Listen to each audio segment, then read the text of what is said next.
Well, I came to Hollywood and arrived here in August 1923 with $40 in my pocket and a coat and a pair of trousers that didn't match. And one half of my suitcase had my shirts and underwear and things. The other half had my drawing materials. It was a cardboard suitcase at that. We don't think of you in terms of the silent picture era. What did you do when you finally got out here? Well, I tried to get a job doing anything I could in the studio so I could learn. I was a little discouraged with the cartoon at that time. I felt at that time that I was getting into it too late. In other words, I thought the cartoon business was established in such a way that there's no chance to break into it. So I tried to get a job in Hollywood, working in the picture business so I could learn it. I would have liked to have been a director or any part of that. And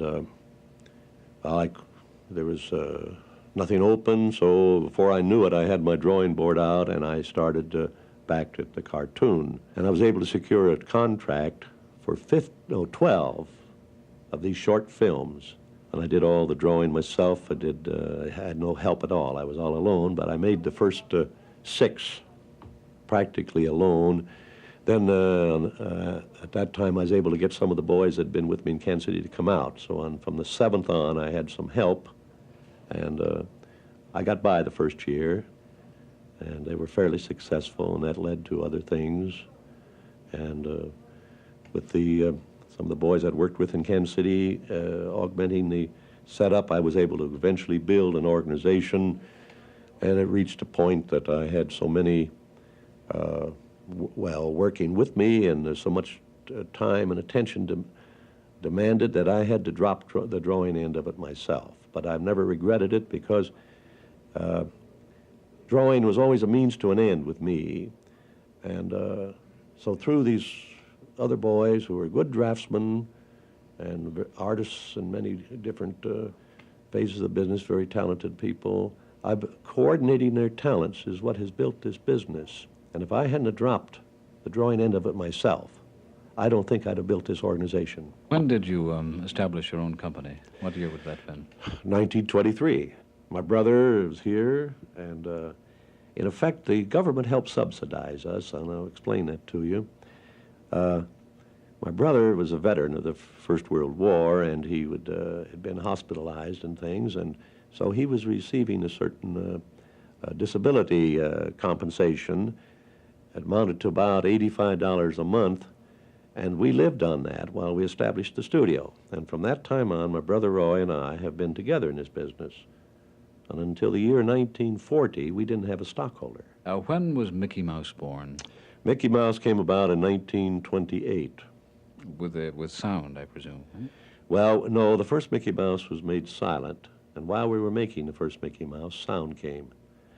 So we decided that there's no sense in making anything more silent, and we immediately switched to sound, and we didn't have any sound equipment or anything else, but we went ahead and made them for sound, and we eventually got sound on them, and of course, it, I think, played the big part in establishing Mickey Mouse. Where did the idea for Mickey come from? Well, it came about through a situation that I was contracting with a middleman for my films, and they were being released through Universal. And he was a rather unscrupulous character, and he thought he could cut in and move in a little better, and I pulled away from him, and I was left alone, and he happened to own the character. He had a right to the character. So that was one of the big lessons I learned. And from then on, I said, there's no middleman. He contributed nothing. We did everything. So I had to get a new character. And I'd been doing a rabbit. It was called Oswald the Rabbit. I did and started for him. So I had to have a new character. And I was coming back after this meeting in New York, and Mrs. Disney was with me. It was on the train in those days, you know, and there's over 3 days from New York. And I said, we got to get a new character, and I'd always, I'd fool around a lot with little mice, and they were always cute characters, and they hadn't been overdone in the picture field. They'd been used but never featured.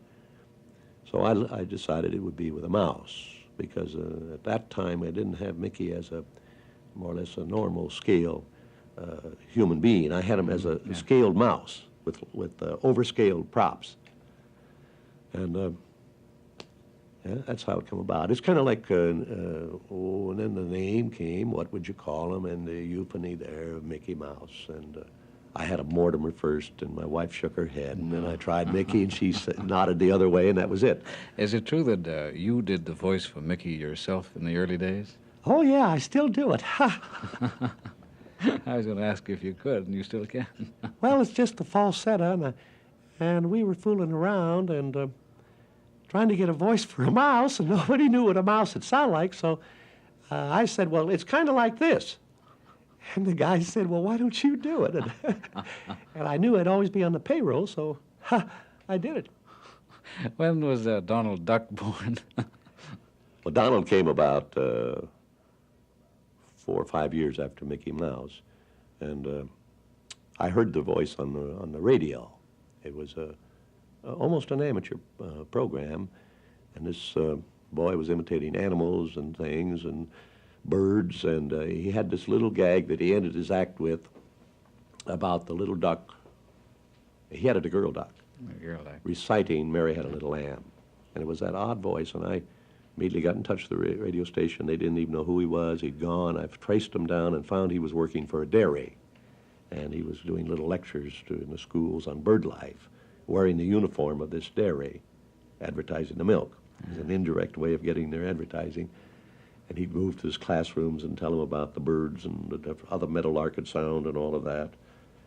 So it was he wasn't making much money, and I said, well, I can pay you a little more than they're paying if you want to come over here, and we'll find out what we can do with that voice. So he was here on the payroll for about a year before the thing that kept throwing me all the time was a girl duck. And funny, I said, well, it don't have to be a girl. It can be a boy duck, you know? Mm. So we ended up with Donald. What about all the other characters like Pluto and...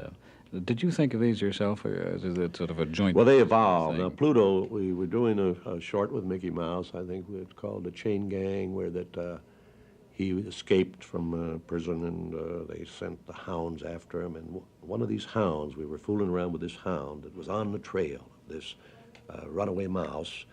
And out of that came this funny hound character. And from there on, we said, well, we can use him. And before we knew it, we had him in as Mickey's pal, and we had changed him a little bit from the hound, but that's how it started. All of them will spring out of something. Now, the Donald Duck came from this voice. Then we tried to find a character. Then I had a little subject coming where I used a duck, and it was Donald, and from there on, he blossomed out. And the family grew. Yeah. Where are they all now? Oh, they're very active right now. We do an awful lot with them in television, and we do a certain number of short features to accompany our longer features. Mickey is still working on. Oh, yes. We're very happy to know that. He's 30 years old now. That's a pretty old mouse, isn't it?